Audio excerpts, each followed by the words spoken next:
स्वागत है आप सभी का आपके अपने प्लेटफॉर्म सौरवेद ऑफिशियल पर।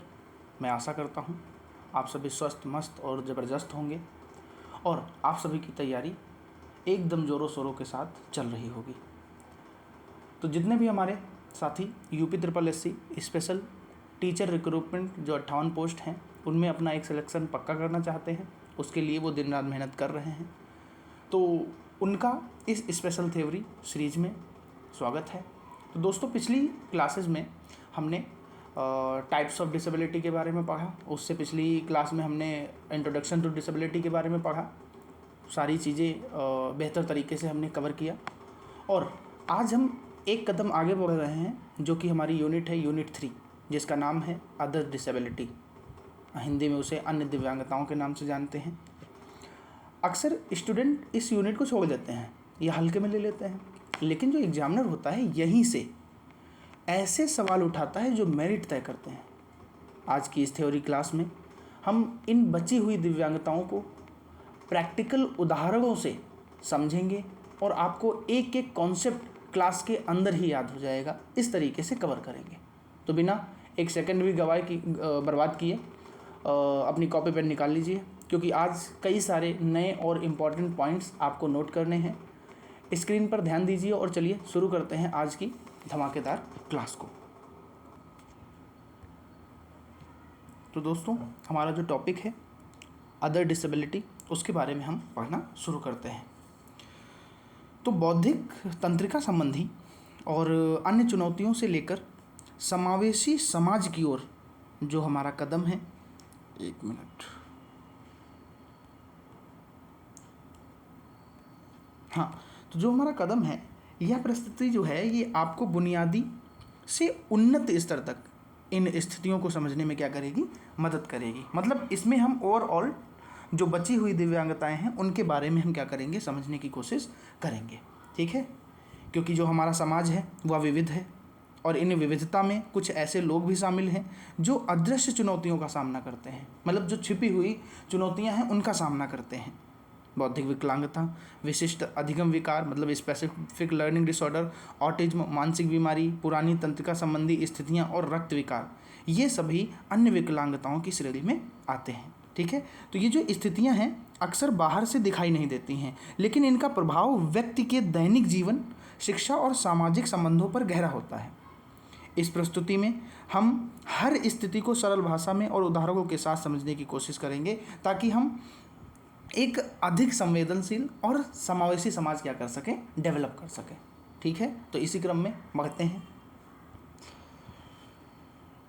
तो जो हमारी डिसेबिलिटी है, जिसके जो पहली डिसेबिलिटी है बौद्धिक डिसेबिलिटी, मतलब बौद्धिक विकलांगता के बारे में हम क्या करेंगे, पढ़ेंगे। बौद्धिक दिव्यांगता के बारे में हम पढ़ेंगे। तो जो बौद्धिक विकलांगता है यह एक स्थिति है। यह क्या है, एक स्थिति है जिसमें व्यक्ति सीखने, समझने और समस्या सुलझाने की क्षमता क्या हो जाती है, उसकी सीमित हो जाती है।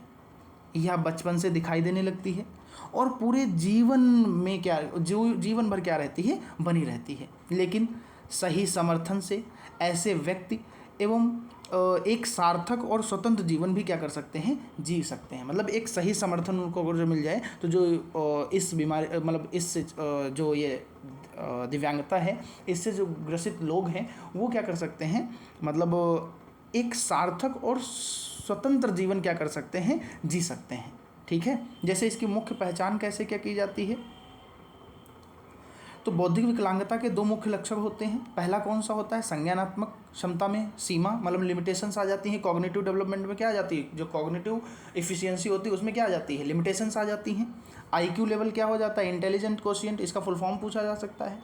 ठीक है, तो जो आईक्यू लेवल होता है वो 70 से क्या हो जाता है, कम हो जाता है। और जो उनका व्यवहार होता है, जो उनका व्यवहार होता है, एडेप्टिव व्यवहार होता है, वो क्या होता है, मतलब उसमें क्या देखने को मिलती है, कमी देखने को मिलती है। इसका मतलब है कि व्यक्ति को दैनिक जीवन के कामों जैसे खाना खाना, कपड़े पहनना, पैसा संभालना या सुरक्षित रहना, इनमें दूसरों की क्या होती है, ज़रूरत होती है। मतलब ये एक तरीके से डिपेंडेंट होते हैं। ठीक है, इस तरह का हम वर्गीकरण कैसे करते हैं, तो बौद्धिक विकलांगता को 4 स्तरों में बांटा जाता है। पहला माइल्ड होता है, दूसरा बताएंगे मॉडरेट होता है, तीसरा सीवियर होता है, चौथा प्रोफाउंड होता है। तो जो आईक्यू लेवल होता है माइल्ड का वो कितने से कितने तक होता है, तो 70 से 50 तक होता है। ये अलग अलग किताबों में अलग अलग तरीके से दिया गया है, ठीक है। तो जो आईक्यू लेवल होता है माइल्ड का तो वो कितना होता है, मतलब 70 से 50 तक होता है। मॉडरेट का कितना होता है, 50 से 35 तक का होता है। और जो सीवियर का होता है वो 35 से 20 तक होता है। और जो प्रोफाउंड का कितना होता है, तो वो 20 से कम होता है, बिलो 20 होता है, ठीक है। तो हल्की दिव्यांगता मतलब जो माइल्ड लेवल के जो बच्चे होते हैं, मतलब जिनमें माइल्ड दिव्यांगता देखने को मिलती है, वे व्यक्ति अक्सर स्कूल जा सकते हैं, वयस्क होने पर नौकरी कर सकते हैं, बशर्ते उन्हें सही मार्गदर्शन मिले, उन्हें सही स्पेशल एजुकेटर मिल जाए, सही टाइम पर स्पेशल एजुकेटर मिल जाए, सही रणनीतियाँ बनाने वाला स्पेशल एजुकेटर मिल जाए, हर एक जगह उनकी सहभागिता करने वाला कोई इंसान मिल जाए, ठीक है। तो मतलब मार्गदर्शन मिलने पर वो क्या कर जाएंगे, बहुत अच्छा अपनी फील्ड में कर ले जाएंगे। अब इनको सामाजिक चुनौतियाँ कौन कौन सी फेस करनी पड़ती हैं, जैसे ये व्यक्ति सामाजिक संकेतों को समझने में कठिनाई महसूस करते हैं, जैसे कब बात करनी है, कब चुप रहना है, या किसी भी भावनाएं मतलब किसी की भावनाओं को कैसे पहचानना है। इन चुनौतियों को सामाजिक कौशल मतलब सोशल स्किल ट्रेनिंग से क्या किया जा सकता है, दूर किया जा सकता है। तो आपसे अगर जो क्वेश्चन पूछा जाए कि जो एक स्टूडेंट है जो बौद्धिक अक्षमता से मतलब उसके अंदर बौद्धिक अक्षमता है, ठीक है, और वो माइल्ड कैटेगरी का है, तो उसकी मतलब जो चुनौतियां हैं, जैसे किसी की भावनाओं को नहीं समझ पाता है, और कब बात करनी है या कब चुप रहना है, इन सब चीज़ों को अगर जो आप एक प्रशिक्षु शिक्षक हैं, आपको क्या करना है, कवर करना है, तो आप कौन सी ट्रेनिंग उसको देंगे, तो आप कौन सी ट्रेनिंग देंगे, सोशल स्किल ट्रेनिंग उसे देंगे, ठीक है। नेक्स्ट बढ़ते हैं। नेक्स्ट क्या कह रहा है, अब हम पढ़ेंगे कारण और निवारण, कौन कौन से कारण हो सकते हैं और निराकरण कैसे किया जा सकता है। तो यह जन्म के पहले जैसे डाउन सिंड्रोम, जन्म के दौरान जैसे ऑक्सीजन की कमी होना, या जन्म के बाद जैसे मस्तिष्क में कोई चोट लग जाना, बच्चा सर के बल गिर गया, तो ये सारी चीज़ें, संक्रमण हो जाना, इनसे क्या होती है, ये सारी चीज़ें क्रिएट हो सकती हैं। इसके लिए जो अर्ली इंटरवेंशन होता है यानी प्रारंभिक हस्तक्षेप जो होता है वो बहुत ज़रूरी होता है, वो एक अहम रोल प्ले करता है इस जगह पर आकर।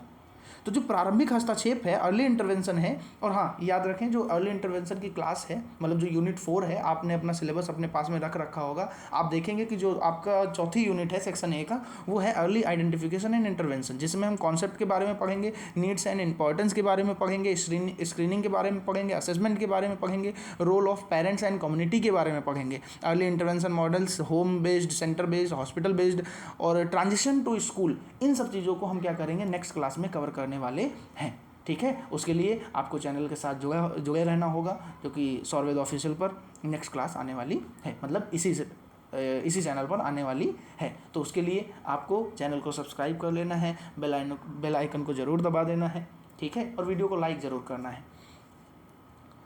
तो वे मतलब इससे क्या होता है, यानी बचपन में ही विशेष शिक्षा और जो थेरेपी होती है, जैसे बहुत से बच्चे हाइपर एक्टिव होते हैं, मतलब बौद्धिक अक्षम होने के साथ साथ वो हाइपर एक्टिव होते हैं, सेंसरी इश्यूज उनके अंदर बहुत ज़्यादा होते हैं, ठीक है। तो इससे क्या होता है, वो अपने आप मतलब उनके ऊपर अपना उनका अपने ऊपर क्या नहीं रहता, नियंत्रण नहीं रहता है, वो अपने आप से वो चीज़ें नहीं करते हैं, मगर वो उनको सेंसरी इश्यूज होते हैं, जिसकी वजह से उनको वो चीज़ें ऑटोमेटिक होती हैं, ठीक है। ये तो जो मतलब थेरेपी से व्यक्ति की जो क्षमताएं हैं उनको काफ़ी हद तक क्या किया जा सकता है, विकसित किया जा सकता है। बच्चा खाना नहीं खा पा रहा है, तो आप अगर जो उससे इससे रिलेटेड आप क्या कराते हैं, एक्टिविटीज़ कराते हैं, तो बच्चा मतलब कुछ ना कुछ समय के बाद बच्चा क्या कर जाएगा, वो चीज़ें करने लगेगा, ठीक है। कंसिस्टेंसी और पेशेंस बहुत ज़्यादा ज़रूरी है इसमें, ठीक है। और इसमें याद रखने वाली बात क्या है कि मतलब जो बौद्धिक विकलांगता है वो व्यक्ति की कोई अयोग्यता नहीं है, यह बस एक अलग तरह से सीखने का तरीका है, जिसमें धैर्य, अभी मैंने बताया पेशेंस और कंसिस्टेंसी, धैर्य, प्रेम और सही शिक्षा से हर व्यक्ति को आगे बढ़ाया जा सकता है, ठीक है। तो इसी क्रम में हम आगे बढ़ते हैं। नेक्स्ट क्या कह रहा है कि विशिष्ट अधिगम विकार, जिसे हम स्पेसिफिक लर्निंग डिसऑर्डर के बारे में मतलब बोलते हैं। पहला हमने बौद्धिक अक्षमता के बारे में पढ़ा, दूसरा हम किसके बारे में, स्पेसिफिक लर्निंग डिसऑर्डर के बारे में पढ़ रहे हैं। ठीक है, तो इसमें क्या होता है, एक मिनट में कलर चेंज कर लेता हूँ। हाँ, जो विशिष्ट अधिगम विकार है यह एक ऐसी स्थिति है जिसमें व्यक्ति की बुद्धि सामान्य या उससे अधिक होती है, लेकिन मस्तिष्क की सूचनाओं को संशोधित करने की प्रक्रिया कठिनाई होती है। मतलब उसमें जो क्या बोलते हैं, जैसे प्रोसेस होता है, मतलब जैसे कंप्यूटर होता है, कंप्यूटर में जब हम इनपुट देते हैं वो क्या करता है, प्रोसेस करता है। ठीक है, इनपुट देंगे, प्रोसेस, कंप्यूटर क्या करेगा, आईपीओ साइकिल पर वो प्रोसेस करता है, फिर वो क्या करता है, उसका आउटपुट देता है। ठीक है, आपने गूगल पे कोई चीज़ सर्च की तो आपने कंप्यूटर के थ्रू, मतलब कीबोर्ड के थ्रू आपने क्या किया, कंप्यूटर को इनपुट दे दिया। अब वो जब सर्च करता है तो वो क्या हो रही होती है, वहाँ पर प्रोसेसिंग हो रही होती है, और प्रोसेसिंग के बाद वो क्या करता है, जो हमको रिजल्ट देता है वही हमारा क्या होता है, आउटपुट होता है। तो कहने का मतलब यहाँ है कि मस्तिष्क की जो सूचनाएं होती हैं उनको जो संशोधित करने की जो प्रक्रिया होती है उसमें कठिनाई होती है, मतलब जो प्रोसेस चल रहा होता है उसमें कठिनाई होती है इनको। ठीक है, तो यह कोई आलस्य या कमजोरी नहीं है, यह मस्तिष्क की एक अलग वायरिंग है। ठीक है, नेटवर्क है एक तरीके से। ये समझ पा रहे हैं, ये आपको चीज़ें क्यों बताई जा रही हैं, क्योंकि आपको सारी चीज़ें पता है कि अगर जो इस कैटेगरी का कोई बच्चा है, इस दिव्यांगता से ग्रसित कोई बच्चा है, तो आपको पता है कि हाँ इस बच्चे में ये चीज़ें हो सकती हैं, ये उसका आलस्य नहीं है, ये उसकी कमजोरी नहीं है, तो आप उस पर क्रोध नहीं दिखाएंगे, आप उसी सिस्टमेटिक वे से क्या करेंगे, उसकी तैयारी आगे की कराएंगे। ठीक है, इसलिए हमें ये जानना बहुत ज़रूरी हो जाता है। ठीक है, आई होप आपको चीज़ें समझ आ रही होंगी। हाँ, तो इसमें जैसे हम क्या देखते हैं, डिसलेक्सिया के बारे में देखते हैं। एक मिनट,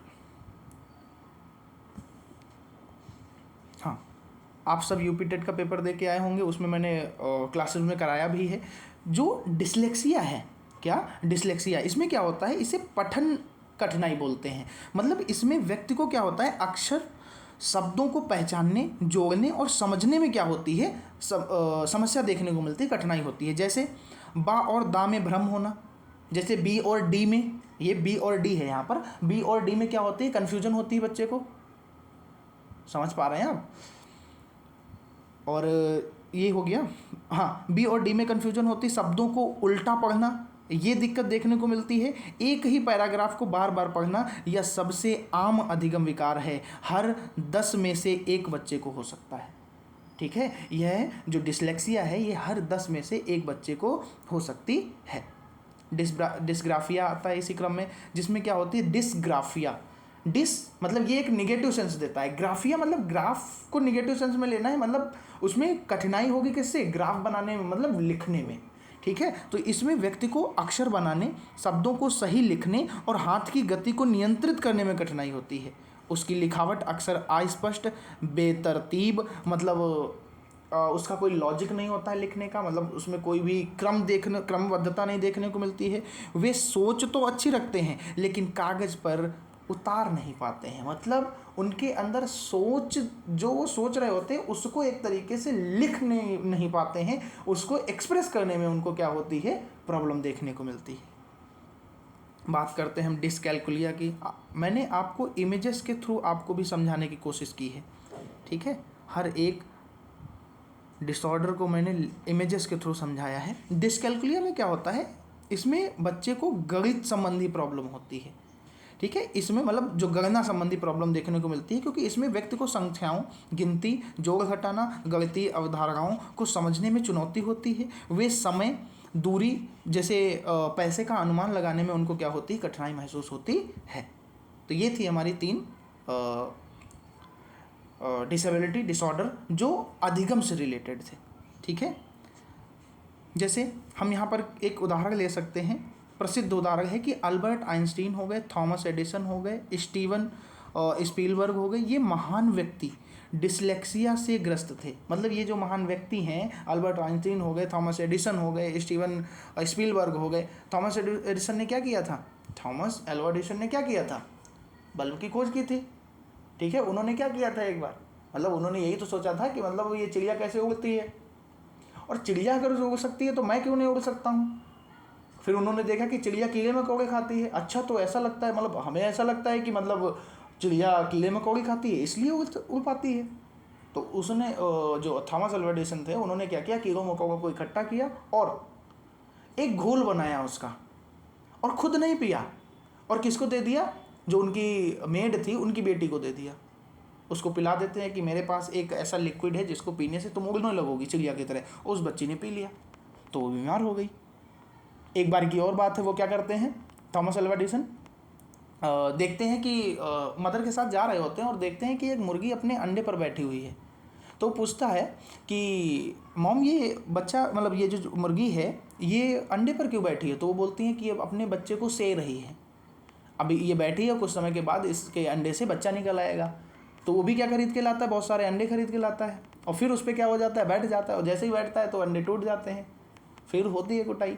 ठीक है, तो ये मैं समझाना चाह रहा हूँ एक तरीके से। ठीक है, तो ये जो महान महान व्यक्ति हुए, इनसे भी मतलब इसमें भी क्या, मतलब इन लोगों में भी क्या थी, डिसलेक्सिया जैसी बीमारी, मतलब डिसऑर्डर था।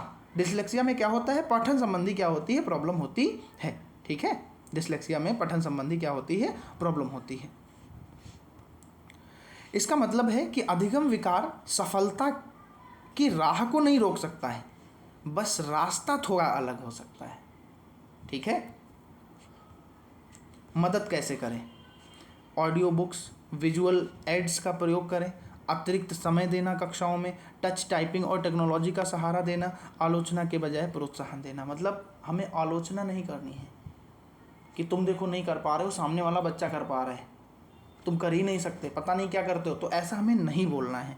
ठीक है, वहाँ अगर जो वो बच्चा 100 में से 1% भी कर पा रहा है ना, तो हमें उसको क्या करना है, रिइंफोर्समेंट देना है, प्रोत्साहन उसको करना है। ठीक है, नेक्स्ट बढ़ते हैं। अब हम पढ़ते हैं एएसडी के बारे में। किसके बारे में, एएसडी के बारे में, ऑटिज्म स्पेक्ट्रम डिसऑर्डर के बारे में। एएसडी का फुल फॉर्म क्या होता है, ऑटिज्म स्पेक्ट्रम डिसऑर्डर होता है। ठीक है, तो ऑटिज्म स्पेक्ट्रम जो डिसऑर्डर है यह एक विकासात्मक स्थिति है। क्या है, यह एक विकासात्मक स्थिति है जो व्यक्ति के सामाजिक संवाद, संचार और व्यवहार को प्रभावित करती है। जो स्पेक्ट्रम शब्द है इसका मतलब है कि व्यक्ति के लक्षण अलग अलग होते हैं। स्पेक्ट्रम का मतलब है कि व्यक्ति के जो लक्षण होते हैं वो अलग अलग होते हैं। कोई बहुत कम बोलता है तो कोई बहुत ज़्यादा जानकारी रखता है। ठीक है, तो जैसे इसमें सामाजिक कठिनाइयाँ क्या क्या देखने को मिलती हैं, तो जो ऑटिज्म स्पेक्ट्रम वाले जो व्यक्ति होते हैं, आँख मिलाकर बात करना, भावनाएं समझना, दोस्ती करना या सामाजिक स्थितियों में ढलना मुश्किल पाते हैं। मतलब अपने आप को ढाल पाना इनके लिए कठिनाई भरा होता है। ठीक है, वे अक्सर रहना पसंद करते हैं। अगर जो अपने आप में लीन है तो आप उनके बगल में कुछ भी फोड़ दो, पटाखे छोड़ाओ, कुछ भी, वो उधर ध्यान देंगे ही नहीं। ठीक है, विशिष्ट रुचियाँ क्या होती है, एएसडी वाले जो व्यक्ति होते हैं या बच्चे होते हैं, एक विषय में असाधारण गहराई से रुचि ले सकते हैं। जैसे कि मैंने अभी बताया, जैसे ट्रेनों के समय सारणी, मौसम व संख्याएं, या उनकी ताकत भी बन सकती है। यह जो है उनकी क्या बन सकती है, ताकत भी बन सकती है, क्योंकि वो एक ही फील्ड में क्या कर ले, मतलब रुचि लेने लगे तब। ठीक है, नेक्स्ट क्या कह रहा है, दोहराव वाला व्यवहार, कि मतलब एक ही चीज़ को बार बार करना। जैसे आप बच्चे से कोई चीज़ पूछ रहे हैं कि ये चीज़ नहीं करनी है, तो बच्चा भी सामने से बोलना है ये चीज़ नहीं करनी, ये चीज़ नहीं करनी है। ठीक है, हाँ, आप नाम बुलाओगे, जैसे आप उसका नाम बुला रहे हो कि मतलब राहुल, तो वो भी बोलेगा राहुल राहुल। ठीक है, तो ये रिपीटेटिव जो बिहेवियर होता है ये देखने को हमको मिलता है। तो एक ही काम को बार बार करना, चीज़ों को एक खास क्रम में रखना, या एक ही विषय पर बार बार बात करना, ये एएसडी के सामान्य लक्षण देखने को मिलते हैं। यह व्यवहार उन्हें सुरक्षा और स्थिरता क्या करता है, एहसास करा देता है। संवेदी जो संवेदनशीलता है उसमें क्या होता है, तो तेज आवाज़, चमकदार रोशनी, कुछ कपड़ों का स्पर्श या खास तरह की गंध, ये चीज़ें एएसडी वाले व्यक्ति को अत्यधिक परेशान या डरा सकती हैं। ये सेंसरी ओवरलोड करते हैं, मतलब इनके अंदर सेंसरी इश्यूज़ होते हैं। तो जब हम ऑटिस्टिक बच्चे के साथ काम करते हैं तो सेंसरी पर भी काम करते हैं, ओटी पर भी काम करते हैं। ठीक है, क्योंकि उसके जो सेंसरी इश्यूज़ हैं उसको कम किया जा सके। ठीक है, ओवरकम किया जा सके, ये सारी चीज़ें हमको करनी पड़ती हैं। ठीक है, क्योंकि बच्चे को अलग अलग टेक्सचर्स जो हाँ टच जैसे टेक्सचर नहीं वो पसंद आ सकते हैं। ठीक है, उसके थ्रू हमको काम करना। कोई ऐसा होता है कि बच्चा उसको छुएगा ही नहीं। ये सारी चीज़ें क्या होती हैं, हमको फेस करने को मिलती हैं। अगर जो किसी कपड़े की स्मेल उसको अच्छी लगी तो उसको बार बार सूंघना, ये उसके वो रिपीट कर सकता है बार बार। ठीक है, संचार के तरीके कौन कौन से, तो ASD मतलब कुछ ASD वाले जो व्यक्ति होते हैं वो बिल्कुल भी नहीं बोलते हैं, वे चित्रों, संकेतों व टैबलेट से बात करते हैं, मतलब अपने अंदर ही अंदर बात करते रहेंगे और स्माइल करते रहेंगे। ठीक है, कुछ बहुत अच्छे से बोलते हैं लेकिन बातचीत का फ्लो नहीं समझ पाते हैं कि वो क्या बोल रहे हैं। ठीक है, हर व्यक्ति की ज़रूरत क्या होती है, अलग अलग होती है। ठीक है, अच्छा, पहचान कब होती है, जो ASD स्टूडेंट होते हैं उनकी पहचान कब होती है, तो ASD के जो लक्षण होते हैं 2-3 साल की उम्र में दिखाई देने लगते हैं। बच्चा नाम पुकारने पर जवाब नहीं देता है, आंख नहीं मिलाता है या खिलौनों से अलग तरीके से खेलता है। जितनी जल्दी पहचान हो, जितनी जल्दी अर्ली इंटरवेंशन होगा, वो चाहे किसी भी फील्ड में हो, उतनी ही जल्दी बेहतर परिणाम देखने को मिलेंगे। ठीक है, तो आप सब स्पेशल एजुकेटर बनने के बाद आपको यही सारी चीज़ें क्या करनी है, गाइड करनी है लोगों को। ठीक है, नेक्स्ट अब हम पढ़ते हैं मेंटल इलनेस के बारे में, जिसे हम क्या बोलते हैं, मानसिक बीमारी बोलते हैं। जो ये मानसिक बीमारी है एक ऐसी स्वास्थ्य स्थिति है जो व्यक्ति की भावनाओं, सोच और व्यवहार को प्रभावित करती है। जो व्यक्ति के इमोशंस हैं, जो उसके थॉट्स हैं और उसका जो बिहेवियर है, उसको एक तरीके से क्या करती है, उस पर बहुत ही इम्पैक्ट डालती है। ठीक है, यह कोई कमजोरी या व्यक्तिगत विफलता नहीं है, यह बिल्कुल वैसे ही है जैसे कि एक बीमारी है, जैसे बुखार या डायबिटीज़। यह उपचार सहयोग से क्या किया जा सकता है, इसमें सुधार जो है वो संभव है, इम्पॉसिबल नहीं है, पॉसिबल है। ठीक है, जैसे डिप्रेशन का शिकार होना, कि लगातार उदासी, किसी चीज़ में रुचि ना लेना, थकान और निराशा महसूस करना, ये जो होता है ये डिप्रेशन के लक्षण हैं।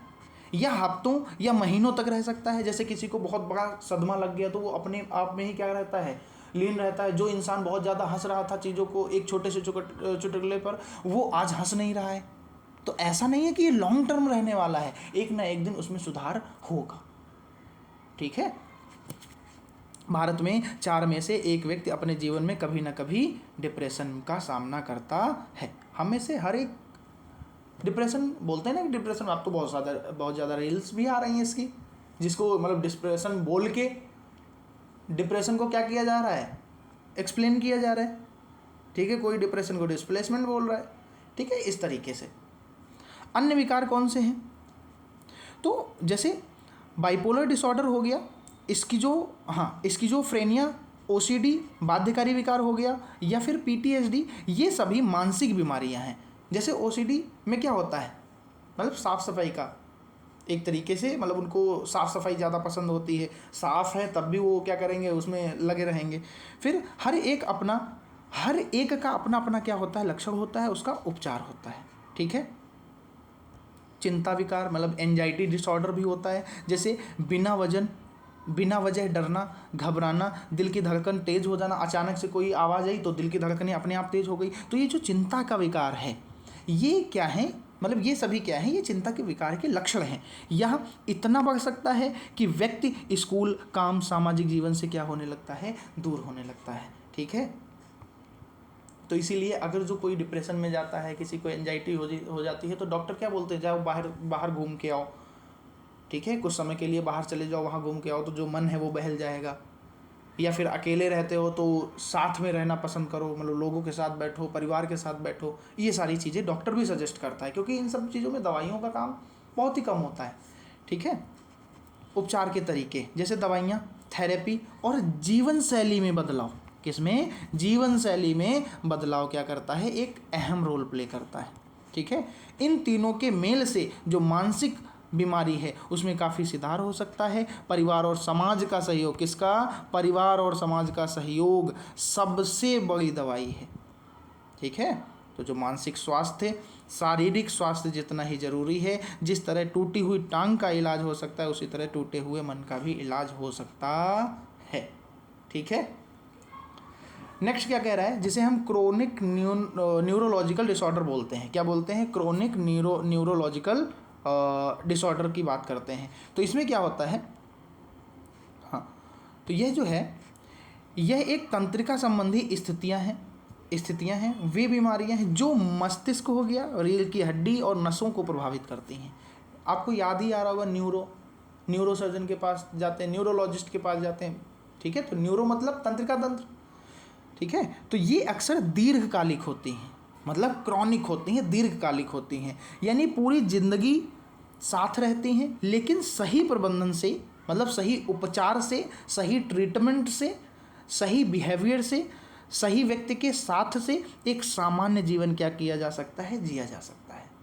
ठीक है। आई होप आपको सारी चीज़ें समझ में आ रही होंगी। अगर जो ये सारी चीज़ें समझ में आ रही हैं तो वीडियो को लाइक ज़रूर करें, दोस्तों तक शेयर ज़रूर करें और चैनल को सब्सक्राइब ज़रूर करें, और एक प्यारा सा कमेंट ज़रूर कर दिया करिए कि मतलब वीडियो आपको अच्छी लगी या नहीं लगी, कौन सा टॉपिक आपको समझ आया या नहीं समझ आया। एक तो कमेंट बनता है ना, या फिर अगली जो क्लास है वो आपको किस टॉपिक पर चाहिए, ये सारी चीज़ें। ठीक है। जैसे मिर्गी, जिसे हम एपिलेप्सी की बोलते हैं, तो जो मिर्गी है उसमें मस्तिष्क के जो विद्युत संकेत होते हैं उनमें अचानक क्या हो जाती है, गड़बड़ी हो जाती है। ठीक है। जिससे दौरे, जिसे सीजर्स बोलते हैं, पड़ते हैं, व्यक्ति बेहोश हो सकता है, शरीर अकड़ सकता है या झटके लग सकते हैं। जो इस फील्ड में काम कर रहे होंगे तो बहुत से स्टूडेंट होते हैं जिनमें ये प्रॉब्लम देखने को मिलती है। तो किसी व्यक्ति को भी हो सकती है, बड़े, बच्चे, बुजुर्ग। ठीक है। दवाइयों में से 70% मामलों में जो दौरे हैं वो पूरी तरह नियंत्रित हो सकते हैं दवाइयों से। ठीक है। अन्य तंत्रिका विकार जो हैं, जैसे मल्टीपल स्क्लेरोसिस, इसमें क्या होता है, जो मस्तिष्क है, मस्तिष्क और नसों की जो परतें होती हैं वो क्या हो जाती हैं, क्षतिग्रस्त हो जाती हैं। पार्किंसंस रोग में क्या होता है, शरीर हिलना डुलना क्या हो जाता है, धीमा हो जाता है। और जो स्ट्रोक है, जिसे हम मस्तिष्क घात बोलते हैं, ठीक है, स्ट्रोक के बाद भी तंत्रिका संबंधी समस्याएं क्या हो सकती हैं, हैपन हो सकती हैं। अब हम सीपी को पहले ही क्या कर चुके हैं, आइडेंटिफाई कर चुके हैं, मतलब पढ़ चुके हैं वहाँ पर चीज़ों को। तो यह जन्म के समय या उसके बाद मस्तिष्क को चोट लगने से क्या होती हैं, हो सकती है। इसमें मांसपेशियों की गति क्या हो जाती है और उस पर असर पड़ता है, और जो संतुलन है और शरीर की जो स्थिति है उस पर बहुत भारी असर पड़ता है। कुछ बच्चे जो होते हैं वो चल नहीं पाते हैं, बोल नहीं पाते हैं, लेकिन सही थेरेपी से उनकी क्षमताएं क्या हो सकती हैं, बढ़ाई जा सकती हैं। ठीक है। थेरेपी भी कई तरीके से दी जा सकती है। आप गलत थेरेपी दे देंगे तो बच्चे पर निगेटिव इम्पैक्ट पड़ेगा। अगर जो आप सही तरीके से दे रहे हैं तो कहीं ना कहीं बच्चे में सुधार देखने को मिलेगा। 100% नहीं, धीरे धीरे बच्चे में सुधार देखने को मिलेगा। ठीक है। ये जो क्रम है ये धीमा भी हो सकता है और ये तेज भी हो सकता है। कहने का मतलब हो सकता है कि आपने 1 महीने तक बच्चे के साथ काम किया, अब 1 महीने बहुत अच्छा परफॉर्मेंस देखने को मिला, बच्चे में बहुत ज़्यादा इंप्रूवमेंट देखने को मिला। हो सकता है नेक्स्ट मंथ वो चीज़ें धीमी हो जाएं। ठीक है। वो चीज़ें धीमी भी हो सकती हैं। हो सकता है 10 दिनों के बाद वो सारी चीज़ें फिर से कवर होने लगें। तो ऐसा लर्निंग में भी होता है। हमारी लर्निंग क्या होती है, हम बहुत ज़्यादा मोटिवेटेड हो जाते हैं तो हम कुछ दिन तक तो बहुत अच्छे से पढ़ाई करते हैं और कुछ दिन धीमी हो जाती है, फिर मोटिवेशन मिला, फिर अच्छे से पढ़ाई करने लगते हैं। तो ये सारी चीज़ें, ये हमारी लर्निंग स्किल्स पे काम करता है। अब जो दीर्घकालीन जो प्रबंधन है, जैसे इन स्थितियों में नियमित दवाइयाँ, फिजियोथेरेपी, जीवन शैली में बदलाव और डॉक्टर की निगरानी जरूरी है। परिवार की समझ, सहयोगी और रोगी के लिए सबसे बड़ा सहारा होता है। अगर जो आप किसी बच्चे के साथ काम कर रहे हैं और या फिर करने जा रहे हैं तो पेरेंट्स को ये पहले ही बता दें कि बच्चे में, अगर जो मैं इस फील्ड में काम कर रहा हूँ या आपने जो जिस फील्ड में काम करने के लिए बोला है कि ये स्किल्स बच्चे के अंदर डेवलप करनी है, इस डोमेन को बच्चे के अंदर इम्प्रूव करना है, तो मैं उसके अकॉर्डिंग काम कर रहा हूँ। अगर बच्चा इससे हटकर कोई बिहेवियर कर रहा है तो आप उसको छुपाएं नहीं, आप मेरे साथ ज़रूर शेयर करें। ठीक है। वरना इम्प्रूवमेंट धीमे दिखेगा तो उसमें कोई मेरी गारंटी नहीं होगी, क्योंकि बहुत सी चीज़ें होते हैं जो पेरेंट्स शेयर करने से बचते हैं। ठीक है। महत्वपूर्ण क्या है कि मतलब जो मिर्गी के दौरे हैं उसके मतलब दौरे के समय व्यक्ति के मुंह में कुछ नहीं डालना चाहिए, ना ही उन्हें रोकें, बस उन्हें सुरक्षित जगह पर लिटाएं और डॉक्टर को क्या करना चाहिए, बुलाना चाहिए। ठीक है।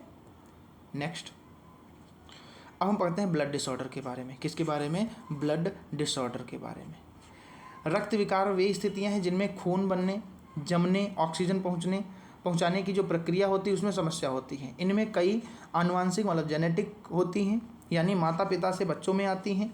ठीक है। नियमित चिकित्सक देख रेख से इनमें क्या होता है, मतलब सुधार देखने को मिलता है। जैसे हीमोफीलिया हो गया, तो यह एक आनुवांशिक रक्त विकार है। जो हीमोफीलिया है यह एक आनुवांशिक रक्त विकार है जिसमें खून जमने की प्रक्रिया क्या हो जाती है, धीमी हो जाती है।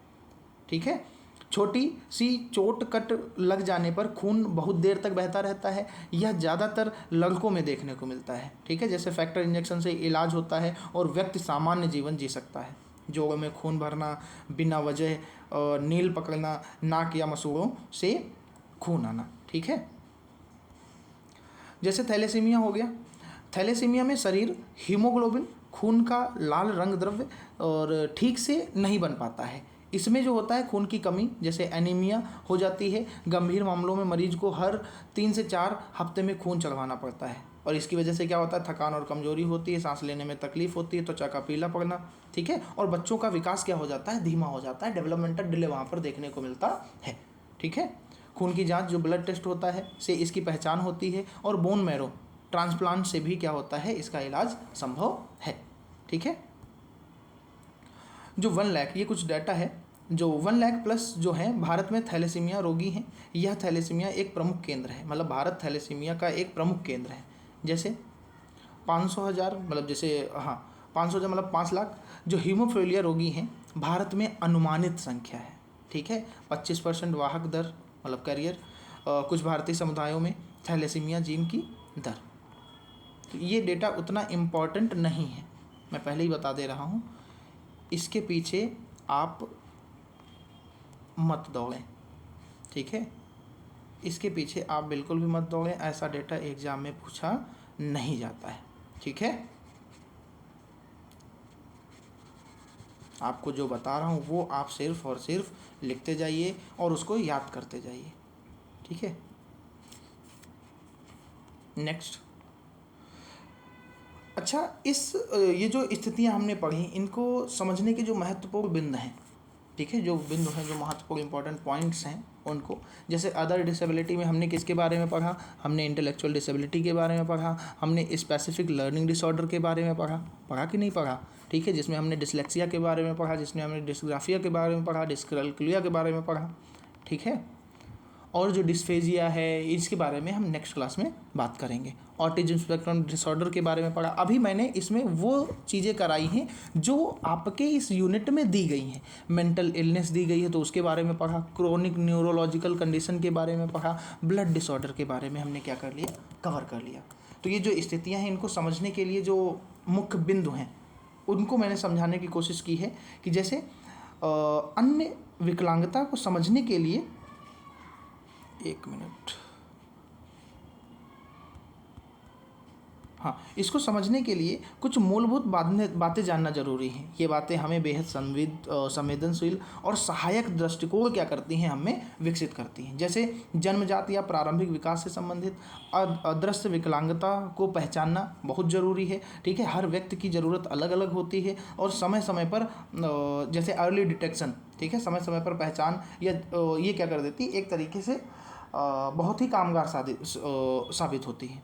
ठीक है, जैसे ये ज़्यादातर स्थितियां जो हैं ये जन्म के समय या बचपन के शुरुआती वर्षों में होना शुरू हो जाती हैं। बौद्धिक विकलांगता, दिव्यांगता, ASD, थैलेसीमिया, ये सभी जन्म से या जन्म के बाद जल्दी ही प्रकट होती हैं। इसका मतलब यह नहीं है कि व्यक्ति बिगड़ा हुआ है, यह बस उसका विकास थोड़ा अलग रास्ते से हुआ है। ठीक है, जैसे शारीरिक जो दिव्यांगता है जिसमें व्हील चेयर का प्रयोग किया जाता है, आँखों से दिखती है। ठीक है, ये जो दिव्यांगता है ये आँखों से दिखती है, लेकिन बौद्धिक दिव्यांगता, ASD, मानसिक बीमारी, ये बाहर से दिखाई नहीं देती हैं। इसलिए लोग अक्सर इन्हें नाटक या आलस से समझने लगते हैं। यह समझना होगा कि हर चुनौती दिखाई नहीं देती। अगर बचपन में ही इन स्थितियों की पहचान की जाए तो विशेष शिक्षा, विशेष शिक्षक और थेरेपी और सहायक मतलब क्या हो सकती है, सहायता हो सकती है। ये व्यक्ति की क्षमताओं को काफ़ी हद तक विकसित किया जा सकता है। देर से पहचान होने पर सुधार थोड़ा सा मुश्किल हो जाता है। ठीक है, इसलिए माता पिता और शिक्षकों को क्या कर रहना चाहिए, सतर्क रहना चाहिए। 2 ASD वाले बच्चों के लक्षण एक जैसे नहीं हो सकते। जो 2 थैलेसीमिया रोगियों की स्थिति अलग हो सकती है। इसलिए जो व्यक्ति केंद्रित दृष्टिकोण है, पर्सन सेंटर्ड जो अप्रोच है वह ज़रूरी है। हर व्यक्ति को उसकी ज़रूरत के हिसाब से समर्थन देना चाहिए।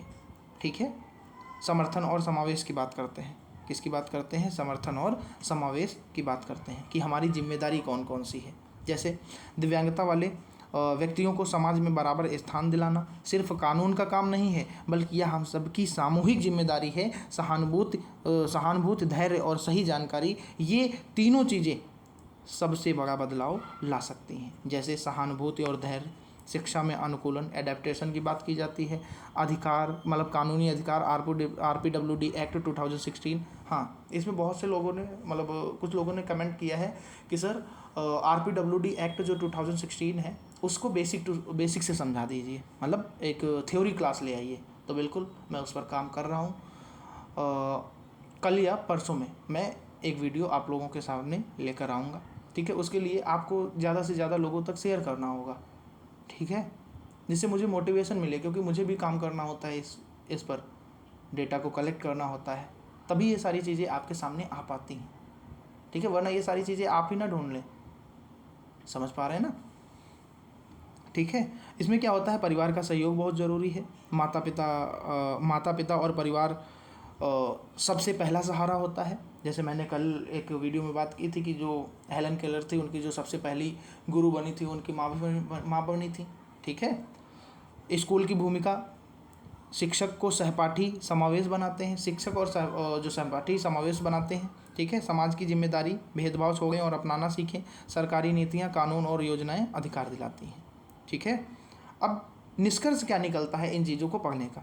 ठीक है, ये सिलेबस में नहीं है, मगर इससे कुछ ना कुछ चीज़ें हमारे अंदर क्या होती हैं, डेवलप होती हैं। जैसे दिव्यांगता की पहचान नहीं, ये एक हिस्सा है, मतलब दिव्यांगता जो है ये पहचान नहीं, एक हिस्सा है। जैसे इस प्रस्तुति में हमने 6 प्रमुख अन्य दिव्यांगताओं को समझा। बौद्धिक दिव्यांगता, विशेष अधिगम विकार, ऑटिज्म स्पेक्ट्रम डिसऑर्डर, मानसिक बीमारी, पुरानी तंत्रिका संबंधी मतलब क्रॉनिक न्यूरोलॉजिकल डिसऑर्डर। ठीक है, और ब्लड डिसऑर्डर के बारे में हमने क्या किया, इसमें पढ़ा। ठीक है, इसमें क्या होता है, जैसे समावेशी समाज का सपना, जानकारी ही पहला कदम है, आप क्या कर सकते हैं। तो ये सारी चीज़ें आप क्या कर सकते हैं, इसमें अच्छे से पढ़ सकते हैं और इसको कवर कर सकते हैं। ठीक है, RPWD एक्ट की जो वीडियो है मैं अपलोड कर दूंगा एग्ज़ाम से पहले ही, मतलब कल परसों में मैं अपलोड कर दूंगा, और आप अपनी तैयारी को बेहतर करते रहें। ठीक है, और अगर जो आपको किसी भी सब्जेक्ट में दिक्कत हो रही है UPG के, तो मैं उसकी भी एक मैराथन आप सब कहेंगे, लोगों तक शेयर करेंगे तो मैं वो करवा सकता हूँ। ठीक है, आप कमेंट बॉक्स में जो भी प्रॉब्लम्स है वो सारी चीज़ें आप शेयर कर सकते हैं।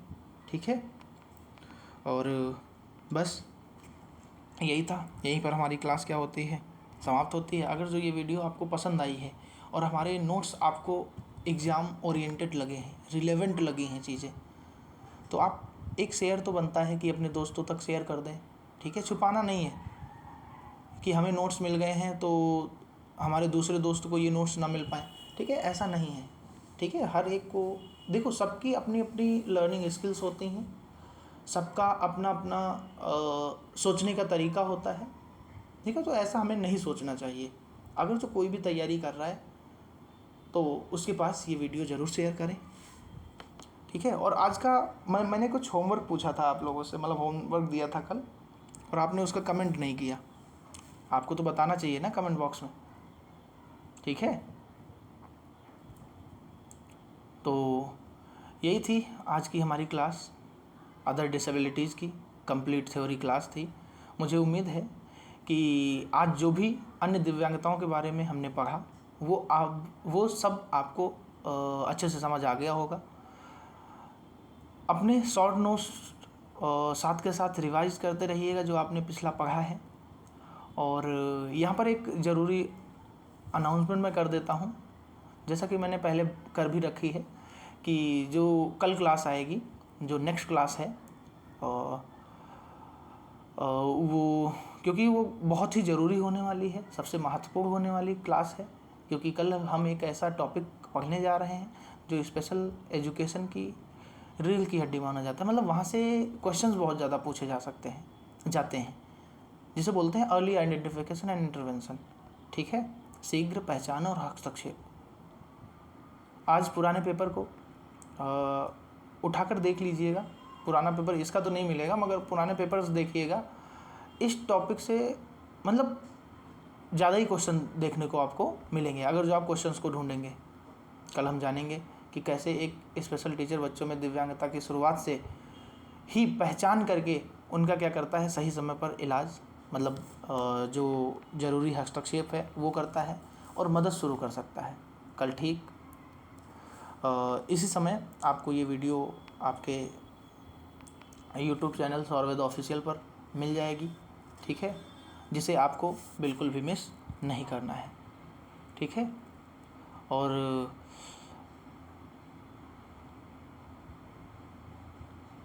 बस यही थे आपका, मतलब यही थी आपकी थ्योरी। और अगर जो आपको ये क्लास अच्छी लगी हो तो वीडियो को लाइक, शेयर और सब्सक्राइब ज़रूर करिएगा, दोस्तों तक अपने शेयर ज़रूर करिएगा। मिलते हैं कल ठीक इसी समय, तब तक के लिए मुस्कुराते रहिए, पढ़ते रहिए। जय हिंद, नमस्कार, जय भारत।